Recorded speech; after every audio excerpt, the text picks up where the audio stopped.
Ini.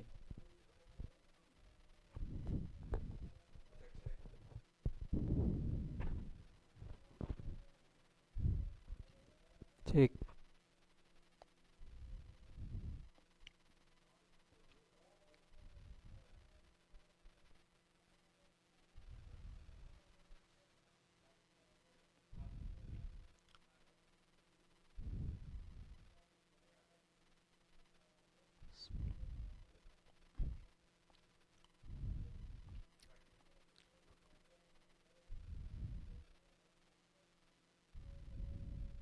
Cek. Bismillahirrahmanirrahim. Assalamualaikum warahmatullahi wabarakatuh. Bismillahirrahmanirrahim. Alhamdulillahil maliki tayyan wassalatu wassalamu ala Muhammadin sayyidi waladi adnan wa ala alihi wa sahbihi wa tabi'ahi ala marriz zaman. Wa asyhadu an la ilaha illallah wahdahu la syarika lah al-munazzah anil jismiyah wal jihah wal zamani wal makan. Wa asyhadu anna Muhammadan abduhu wa rasuluh alladzi kana khuluquhul Qur'an. Allahumma salli ala sayyidina wa nabiyyina wa habibina Muhammadin sallallahu alaihi wa ala alihi wa sallama tasliman katsira. Amma ba'd. Hadratul kurama yang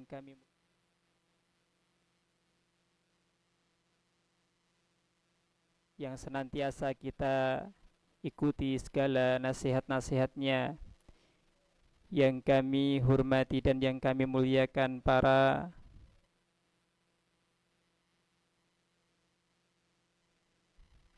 dalam kepengurusan Nahdlatul Ulama, wabil khusus yang kami hormati para alim ulama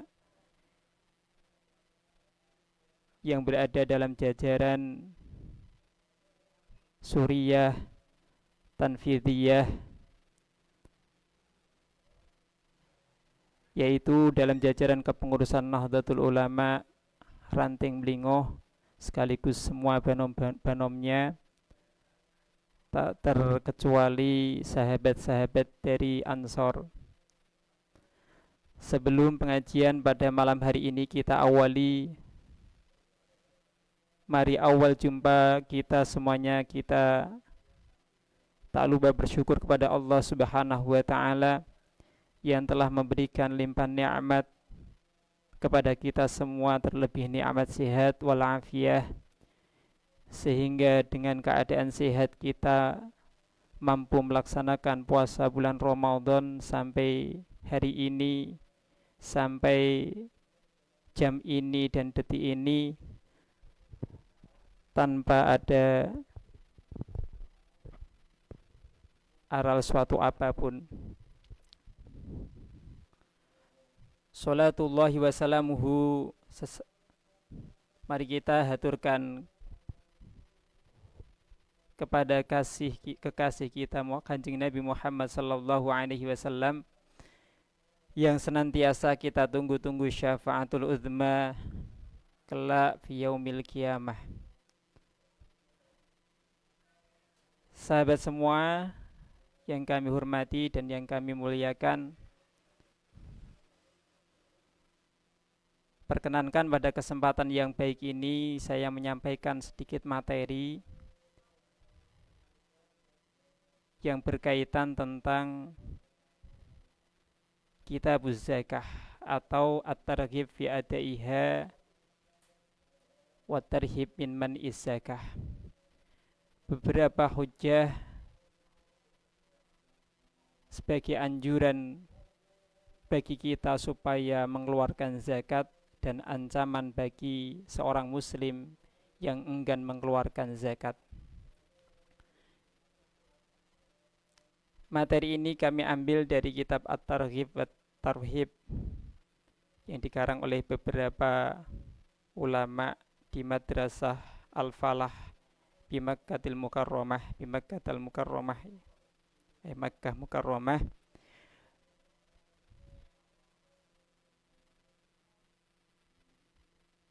sesuai dengan momentum kita pada saat hari ini, bahwasannya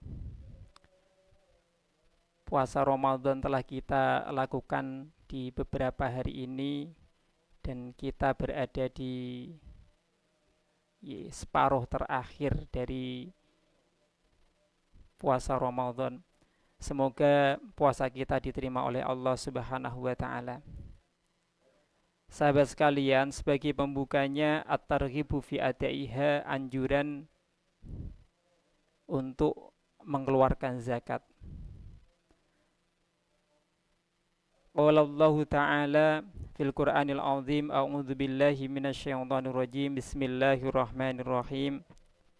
Khudh min amwalihim shadaqatan tutahhirhum wa tuzakkihim biha.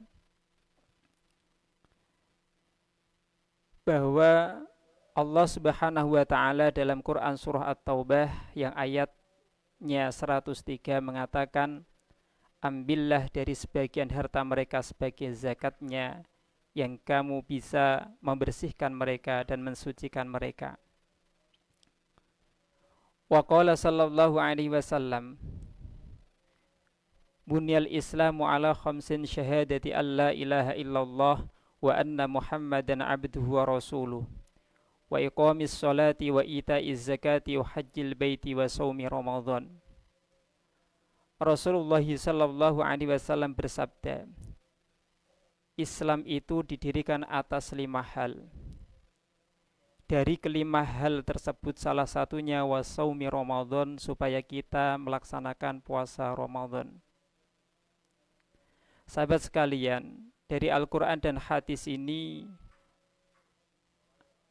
ada beberapa pelajaran yang dapat kita petik. Yang pertama, bahwasannya telah kita ketahui bersama, sebagian ulama mengatakan ibadah itu terbagi menjadi beberapa bagian. Di antaranya ada yang mengatakan ibadah itu terbagi menjadi 2, mahdhoh dan ghairu mahdhoh. Mahdhoh bersih. Ada yang mendefinisikan mahdhoh ini berupa mahdhoh badaniyah, suatu ibadah yang tanpa melibatkan hal-hal lain atau tercampuri dengan hal-hal lain yang bersifat badaniyah. Dan ini tidak bisa diwakilkan kepada orang lain. Jadi oleh pelakunya ibadah ini tidak bisa diwakilkan kepada orang lain. Apa itu ibadah? Yang pertama adalah sholat. Sholat bagi seorang mukmin, seorang yang beriman, seorang muslim, wajib hukumnya. Dia tidak bisa membebankan sholat yang seharusnya ia kerjakan, tapi dibebankan kepada orang lain atau dititipkan kepada orang lain. Gak iso. Jadi gak bisa kita menitipkan sholat kita, sholat fardu kita kepada orang lain. Yang kedua adalah puasa. Puasa juga demikian. Al-mahdhoh badaniyah ini, satu ini juga tidak bisa diwakilkan kepada orang lain. Jadi dengan alasan malas kemudian kita tidak mau berpuasa, dengan alasan terima kasih matur suwun, dengan alasan apapun, pada dasarnya puasa ini harus dikerjakan oleh dirinya sendiri. Jadi nggak iso kita titip-titipkan karena pekerjaan kita berat, lantas kita titipkan kepada orang lain, ya kamu aja yang puasa, nanti saya bayar kamu dah, saya bayar kamu sehari berapa gitu hitung-hitungannya. Jadi nggak cukup. Ada yang mahdhoh amwaliyah, mahdhoh yang berupa harta, dan ini sebagian ulama mengatakan diperbolehkan untuk dititipkan. ibadah satu ini ibadah yang menggunakan harta. Contoh adalah zakat, ya, yang pada kesempatan ini kita bahas. Zakat ini yang uh, ibadah yang berupa harta. Dalam satu kesempatan seseorang itu dikatakan dapat diwakilkan pada orang lain. Sahabat sekalian yang dirahmati oleh Allah Subhanahu wa taala. Zakat ini adalah rukun Islam yang ketiga. Pertama syahadat, sholat, kemudian zakat. Maka ini menjadi sesuatu yang urgent, sesuatu yang penting bagi kita, sesuatu yang harus kita lakukan meskipun ya dalam satu kesempatan nanti seseorang dalam keadaan sempit, setelah dalam keadaan sempit itu dia dilapangkan oleh Allah Subhanahu wa taala. Sahabat sekalian yang dirahmati oleh Allah Subhanahu wa taala. Ini agak-agak nervous ya, enggak apa-apa.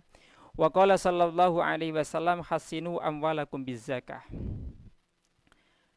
Kanjeng Nabi Muhammad sallallahu alaihi wasallam berkata, hasinu amwalakum bizzakati. Bentengilah harta-harta kalian semua bizzakati dengan zakat. Wa zawwidu marudhakum bisadaqati. Lalu bekalilah sakit kalian semua bisodakoti kelawan sodakoh dengan bersedekah. Wastaqbilu amwajal bala'i biddu'a wattadarru.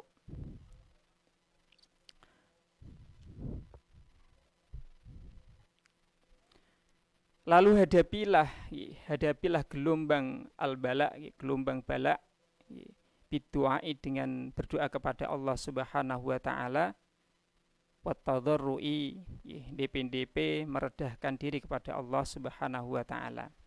Kanjeng Nabi Muhammad sallallahu alaihi wasallam beliau mengatakan pada satu kesempatan, hassinu amwalakum bizzakati. Kita diminta untuk membentengi, membersihkan harta kita.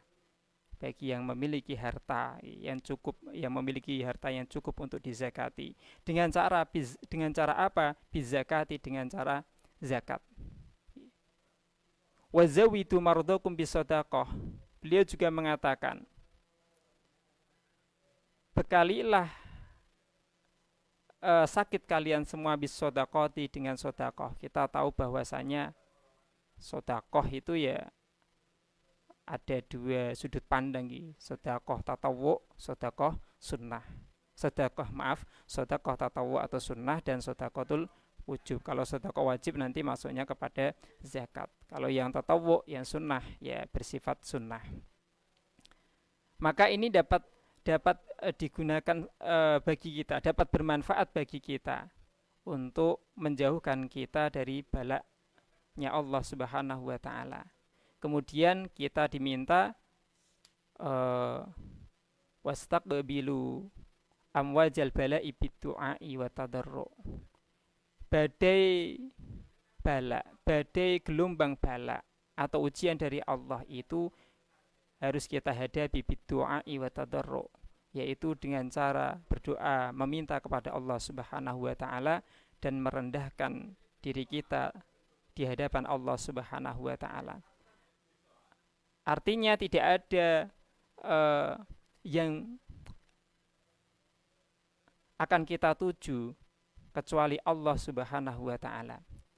Wa qala sallallahu alaihi wasallam, inna tamama islamikum an tu'addu zakata amwalikum. Sesungguhnya sempurnanya Islam kalian semua an tu'addu zakata amwalikum. Jikalau kalian semua mau mengeluarkan zakat dari harta-harta yang kalian miliki. Terakhir Kanjeng Nabi Muhammad sallallahu alaihi wasallam sebagai pengukuh bahwasanya kita itu dianjurkan untuk berzakat adalah az-zakatu qantaratul Islam, bahwa zakat itu jembatan apa? Jembatan Islam. Teman-teman sahabat Ansor yang dimuliakan oleh Allah Subhanahu wa taala. Itu beberapa hujjah yang berkaitan tentang zakat at-targhib fi adaiha. Sekarang kita berangkat sedikit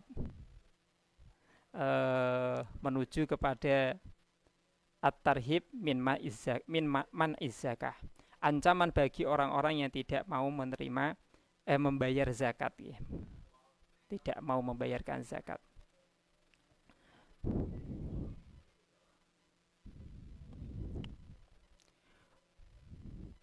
Wa qala sallallahu alaihi wasallam, Kanjeng Nabi Muhammad sallallahu alaihi wasallam ngendikan kullu malin tawi saben-saben bondo wa in kana senajan ana apa bondo tahta sabinya ardina ing dalem sak ngisore pitu pira-pira bumi tu'adda zakatuhu, tu'adda den to'ake apa zakatuhu. Falaisa bikanzin, falaisa mongko ora ana sapa man iku bikanzin, iku tetap kelawan apa nggih, menyembunyikan. Wa kullu malin la tu'addi zakatuhu wa in kana dhahiran fahuwa kanzun. Wa kullu malin utai saben-saben bondo la tu'addi kang ora den tekaake, kang ora nekaake sapa wong la tu'addi kang ora ditekaake apa zakate mal wa in kana dhahiran, senajan ana apa mal dhahiran iku cetha fahuwa kanzun, fahuwa mongko utawi man iku kanzun, termasuk orang yang menyembunyikan hartanya. Kanzun niku yo bahayani. Kanjeng Nabi Muhammad SAW berkata, setiap harta meskipun berada di bawah bumi sekalipun, di lapis yang ke-7, tapi harta tersebut dizakati, maka tidak ada bahaya bagi orang tersebut. Dalam artian orang tersebut dalam keadaan aman gitu. Sebaliknya wa kullu malin la tu'ati zakatuhu wa in kana dhahiran. Sebaliknya apabila harta itu tidak dizakati meskipun kelihatan nampak oleh mata, maka sebaliknya harta tersebut akan memberikan derita bagi pemiliknya. Jadi sahabat sekalian, dalam malu zakat, dalam harta zakat itu ada separuh hak milik yang menjadi milik asnaf, golongan-golongan yang berhak menerima zakat, yang separuh adalah miliknya Allah Subhanahu wa taala. Wa qala sallallahu alaihi wasallam, Kanjeng Nabi Muhammad sallallahu alaihi wasallam berkata, man atahu Allahu malan falam yu'ati zakatahu muthila lahu yaumal qiyamati syuja. Barang siapa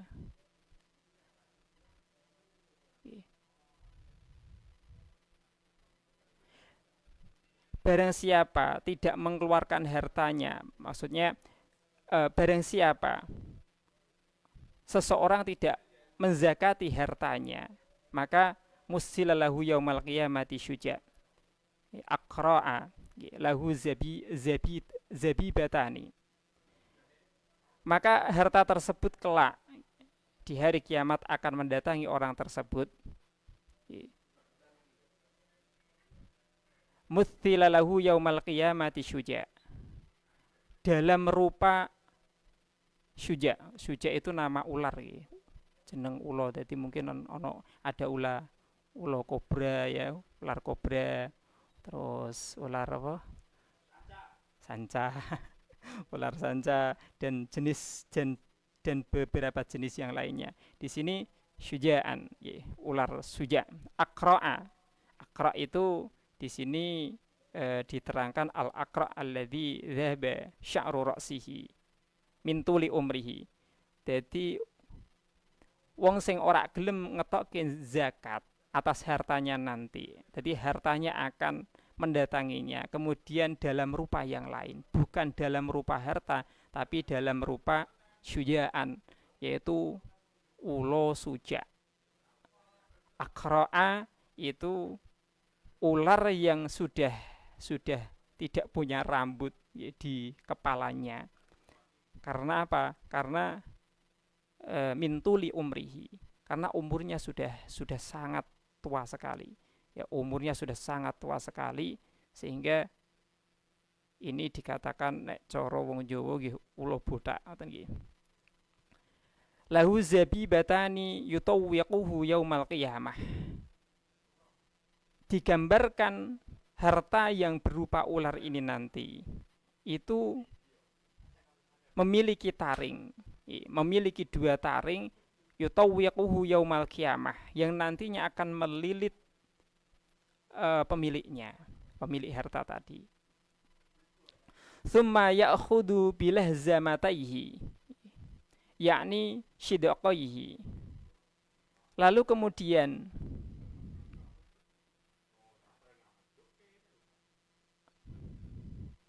ular tersebut akan menggigit orang yang tuannya gitu ya, akan menggigit tuannya dengan dua taringnya, yakni shidqaihi ya. Ya serahang ya, dengan dua rahangnya tadi. Tsumma yaqulu ana maluka ana kanzuka. Ana maluka utawi ingsun iku maluka iku bondone ira. Jadi si ular ini kemudian dia mendeklarasikan diri, aku ini hartamu. Aku ini dulu napa? Hartamu. Ana maluka, ana kanzuka. Aku iki simpenanmu.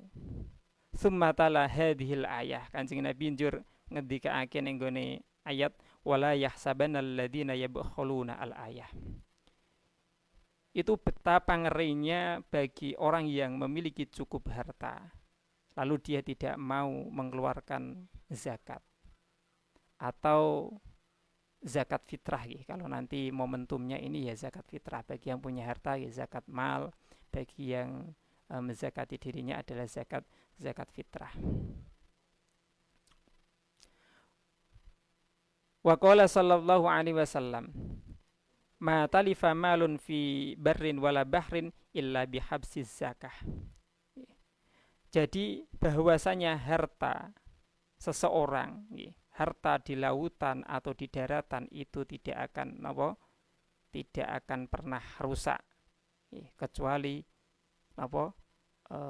Illa bihabsiz zakah, dengan menahan diri tidak mau mengeluarkan zakat. Mafhumnya apa? Orang-orang yang tidak mau mengeluarkan zakat, maka dirinya, hartanya tentu akan dijamin kerusakannya. Wa qala sallallahu alaihi wasallam wa qala lan ngendikan sinten Kanjeng Nabi Muhammad sallallahu alaihi wasallam. Ihaki wa khairuhu ya ma'syaral muhajirin hisalu khamsun ila akhirih. Jadi teman-teman yang dirahmati oleh Allah Subhanahu wa taala,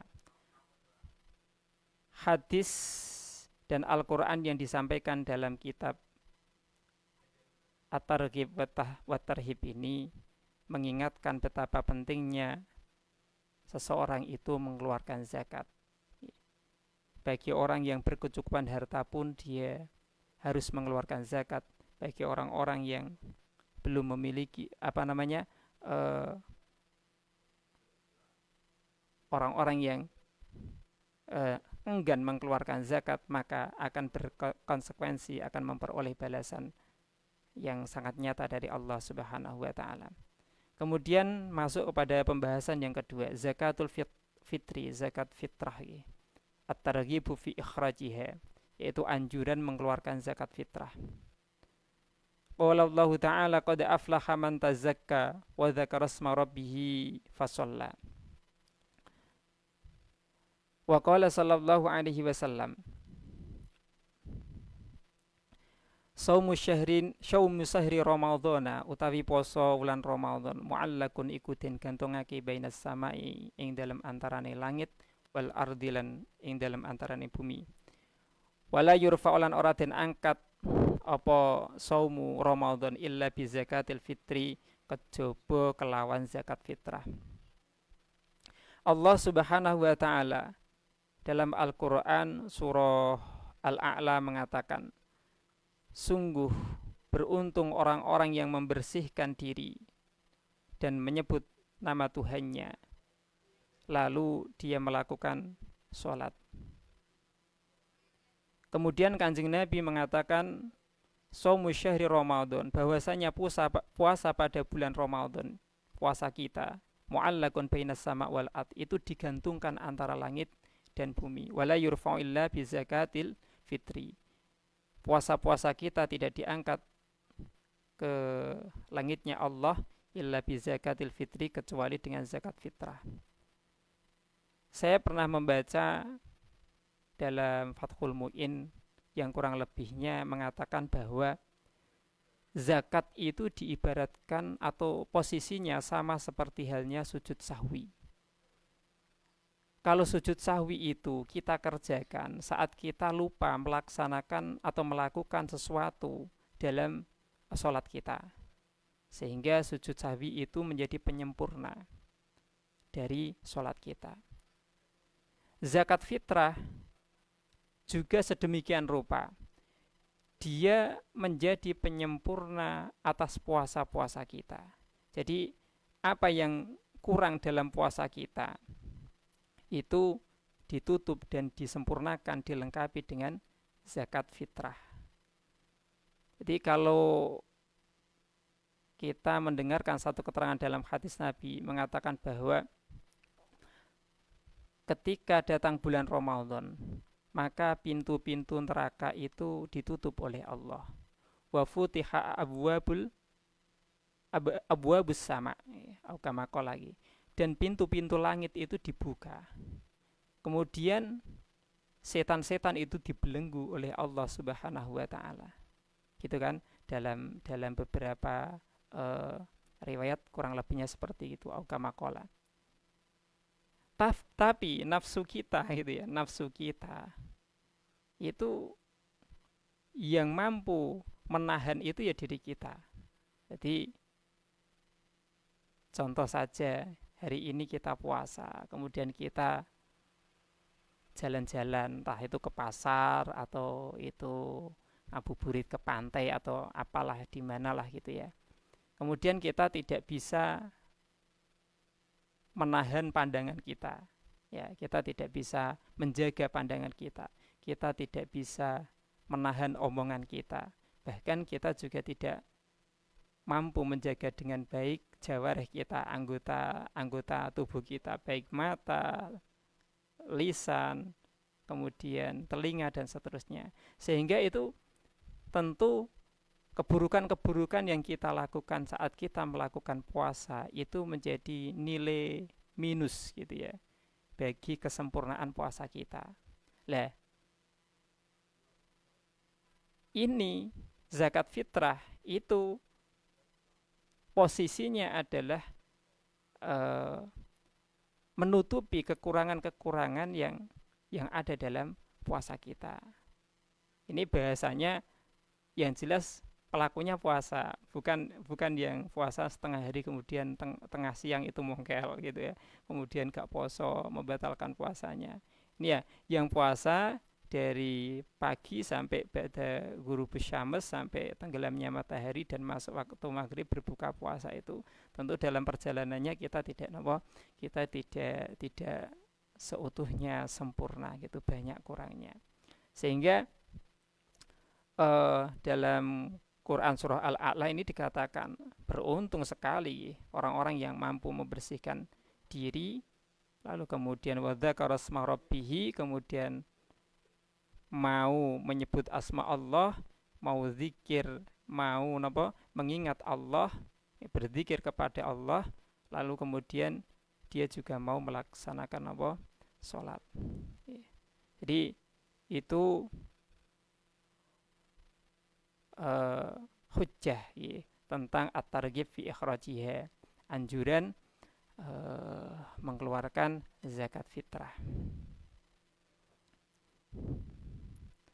Sahabat sekalian yang dirahmati oleh Allah Subhanahu wa taala,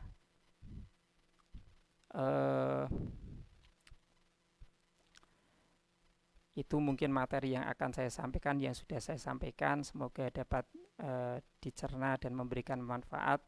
Atas keterlambatan saya pribadi untuk mengisi materi ini juga mohon maaf ya, karena memang semuanya tidak terencana ya. Tadi memang saya ingin membacakan tentang ini pentingnya zakat. Di beberapa kesempatan saya sudah menyimak video-video para senior saya, ada pembahas tentang puasa, ada yang membahas tentang ilmu, ada beberapa yang juga membahas tentang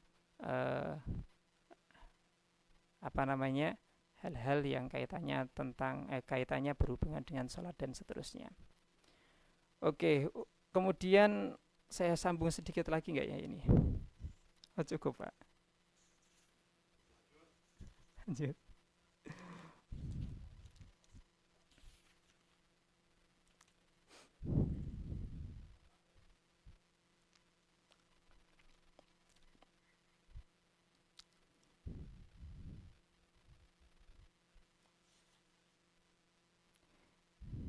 Bismillahirrahmanirrahim. Saya sambung sedikit ya.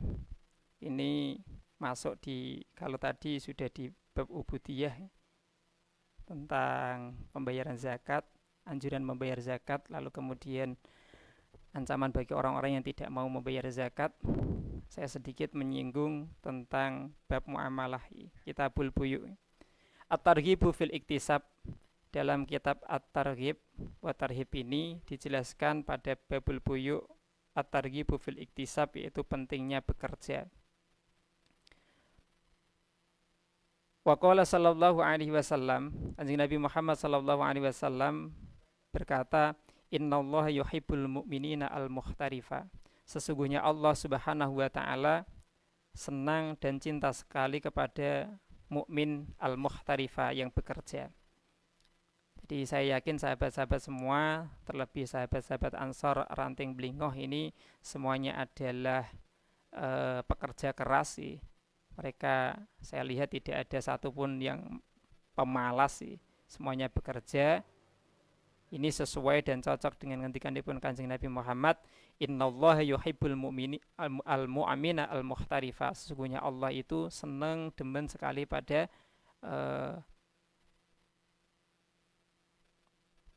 pengikutnya yang gemar bekerja.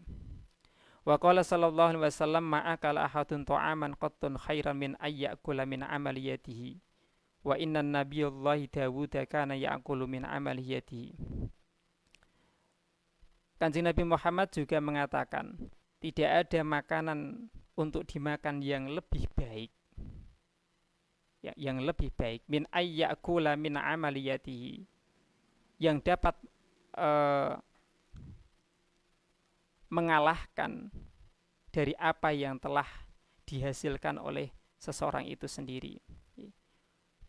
Wa inna nabiyallahi Dawud kana ya'kulu min amaliyatihi. Dan diterangkan pula bahwasanya Nabiullah Dawud, sekelas Nabi Dawud, kekasih Allah Khalilullah, kana ya'kulu min amaliyatihi. Beliau juga memakan makanan dari hasil ia bekerja, dari hasil profesinya. Wasu ila Rasul sallallahu alaihi wasallam an afdalil kasbi. Kanjeng Nabi suatu ketika ditanya tentang pekerjaan apa sih ya Rasulullah yang paling baik. Faqala, beliau mengatakan, bai'un mabrurun wa amalur rajuli biyadihi, yaitu jual beli dan apapun yang dihasilkan oleh dirinya sendiri, apapun profesinya. Artinya apa? Islam itu sangat mendorong pengikutnya untuk semangat bekerja.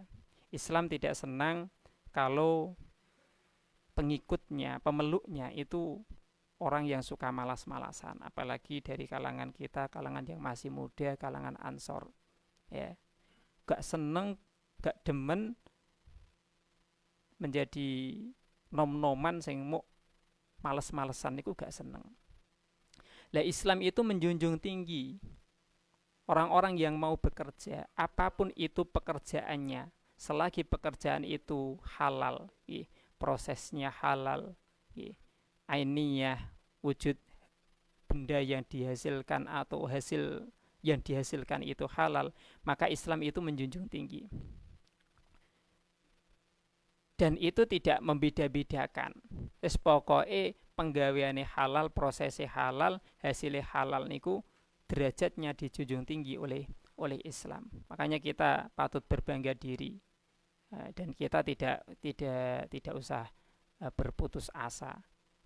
Apa yang menjadi pekerjaan kita saat ini itu adalah profesi terbaik kita. Is dinikmati wae karo napa? Karo rokokan, karo pokoknya prosesnya dinikmati saja. Yang terpenting adalah unzur man asfala minkum. Ya, di samping kita berusaha, kita juga harus pandai bersyukur. Salah satunya adalah lihatlah posisi orang-orang yang ada di bawah kamu, yang hasilnya di bawah kamu, tapi mereka mampu dan pintar mensyukuri apa yang Allah berikan, dan tidak ngoyo terus delok dhuwur terus. Tapi ya motivasi penting, ya, semangat itu penting, motivasi penting, semangat itu penting, gitu kan. Kemudian dalam satu kesempatan Kanjeng Nabi mengarahkan pekerjaan yang paling baik itu ya jual beli. Jual beli, bay'un mabrurun itu transaksi. Kebetulan kita hidup di era digital, peluang untuk berjual beli itu banyak sekali. Entah itu langsung menjadi pelakunya atau hanya sekedar mungkin ya kalau istilahnya afiliator atau apa itu bisa. Ya pokoknya pandai-pandai menggunakan media yang kita miliki, ya karena kita hidupnya ya di era yang serba penuh dengan digital, dan untuk berjual beli itu tidak dibatasi. Lalu kemudian di samping bay'un mabrur wa amalur rajuli biyadihi, pokoknya profesi apapun yang kita miliki kita kerjakan, kita awali dengan bismillah, kita akhiri dengan hamdalah, lalu kemudian kita nikmati itu semua. At-targhibu fi talabil halal wa tarhibu minal haram. Selanjutnya adalah anjuran supaya kita itu bekerja mencari rizkinya itu rizki yang halal dan menjauhi rizki yang haram. Qala sallallahu alaihi wasallam, Kanjeng Nabi Muhammad sallallahu alaihi wasallam ngendikan thalabul halali wajibun utawi golek rezeki halal wajibun iku wajib ala kulli muslimin ing atase saben-saben wong muslim. Mencari rezeki halal itu wajib hukumnya bagi seorang muslim. Ini kalau kita disiplin mengikuti hadis Kanjeng Nabi tentu dan memperhatikan hadis ini, tentu kita akan berhati-hati dalam mencari rezeki. Sampai Kanjeng Nabi mawon ngendikanipun pokok golek rezeki halal iku wajib kanggo wong muslim. Artinya apa? Nanti ada manfaat yang banyak dari rezeki halal yang kita dapatkan. Salah satunya adalah keberkahan hidup, ketenangan hidup. Jadi neriman, gak ngoyo. Kemudian seandainya dibelikan ke makanan, dibelikan ke minuman, nanti apa yang kita makan dan apa yang kita minum kemudian diserap oleh tubuh, kemudian menjadi darah daging, ya. Kemudian menjadi ASI, kemudian menjadi sel telur, kemudian menjadi sperma, semuanya tercipta dari hal-hal yang halal, dan itu nanti akan berimbas positif, berimbas baik kepada generasi selanjutnya.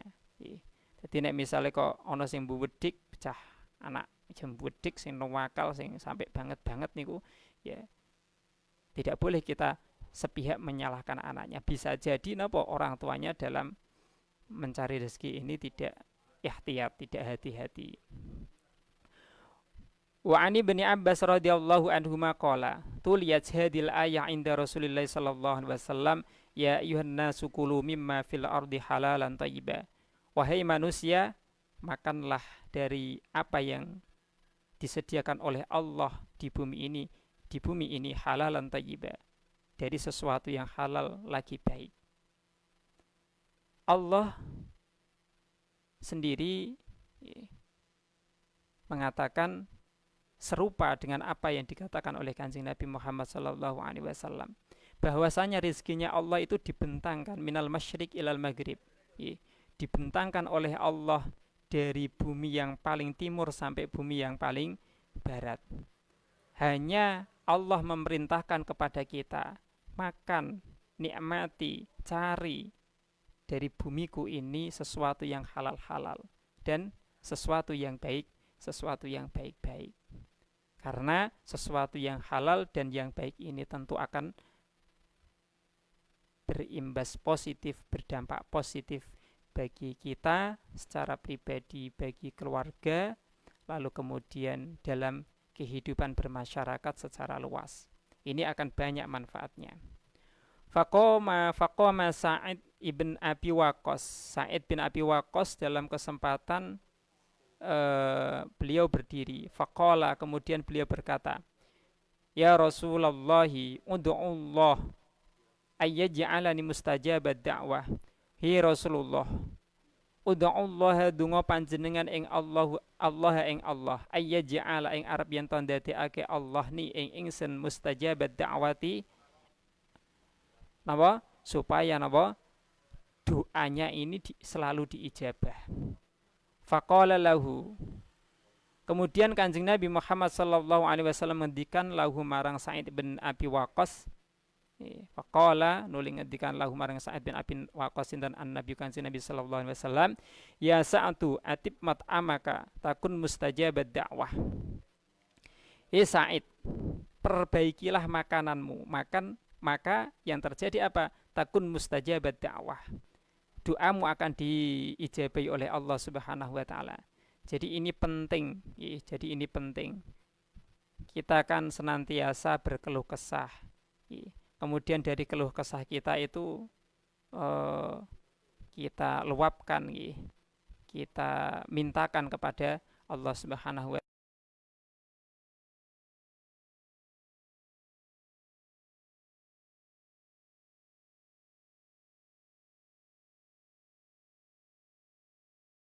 Tidak ada perubahan sama sekali. Bisa jadi doa kita tidak dimakbulkan karena kita tidak hati-hati dalam makanan dan dalam minuman. Jadi salah satu sebab kuat yang dapat menjadi alasan doa seseorang itu dikabulkan oleh Allah Subhanahu wa taala yaitu dengan berhati-hati terlebih dalam urusan makanan ataupun minuman. Jadi di sini diperintah untuk makan dan minumlah dari sesuatu yang halal dan lagi baik.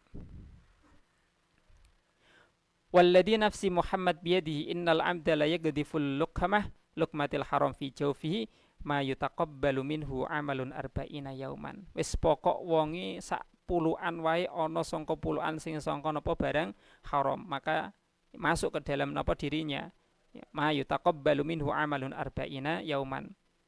Tidak akan diterima amalnya selama 40 hari. Wa ayyuma abdin nabata lahmuhu min suhtin fannaru aula bihi. Siapapun yang dalam dirinya tumbuh dari sesuatu yang haram, maka dikatakan fannaru aula bihi.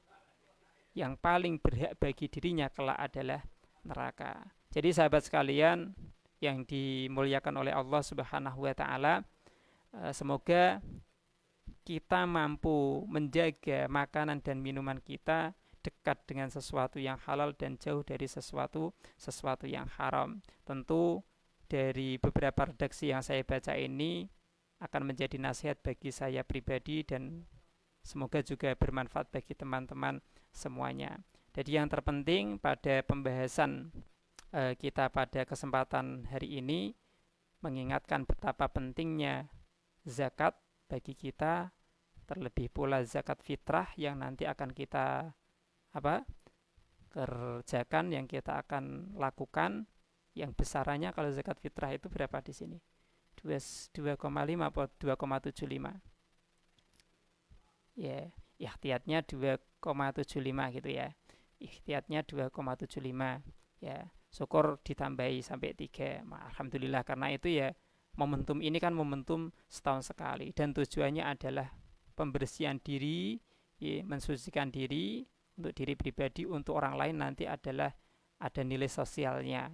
Kepedulian seorang muslim terhadap muslim lain dengan ia mau mengeluarkan zakat. Yang kedua, jangan berputus asa. Apapun karir kita saat ini, apapun pekerjaan kita saat ini, kita harus nikmati, kita harus bersyukur, kita harus lakukan dengan cinta. Kita harus lakukan hanya karena Allah Subhanahu wa Ta'ala, dan semata karena ini adalah mengikuti perintah Allah dan perintah Rasulnya. Karena apa? Karena Islam tidak suka kalau pemeluknya, pengikutnya itu orangnya males-malesan. Islam itu senang kalau pengikutnya, pemeluknya, terlebih muda-mudinya ini menjadi pionir-pionir, menjadi garda terdepan, menjadi contoh-contoh bagi generasi-generasi berikutnya.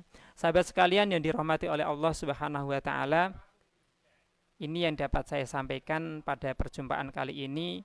Tentu dari awal sampai akhir banyak kekurangan dan banyak kekeliruan, semata itu karena kedangkalan pemahaman kami, karena kebodohan kami, dan seandainya itu ada sesuatu yang mampu Anda cerna, Anda fahami, semata itu karena fadl dari Allah Subhanahu wa Ta'ala. Semoga bermanfaat. Mohon maaf atas segala kekurangannya. Wassalamualaikum warahmatullahi wabarakatuh.